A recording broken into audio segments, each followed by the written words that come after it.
Section 5.3, and we are working with sample size. This particular problem says that a researcher wishes to estimate with 99% confidence the population proportion of adults who support labeling legislation for GMOs. Her estimate must be accurate within 2% of the true proportion. So Part A asks for us to find the minimum sample size with no preliminary estimate.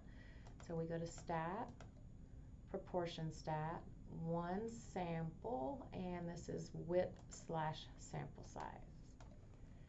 So our parameters down here, we were getting a 99% confidence level.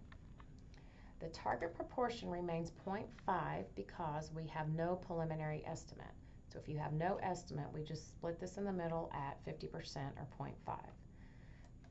The width is 2 times the margin of error, and we are told that we want to be accurate within 2%.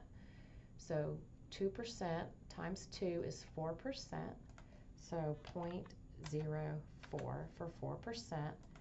And as we calculate the sample size, it says that we need to ask 4,147 adults. Now Part B is asking us to find the sample size, but we have a prior study that says that 81% support labeling legislation for GMOs. So all we need to change in this problem is the target proportion. So we have a preliminary estimate, which is 81%. So this becomes 0.81.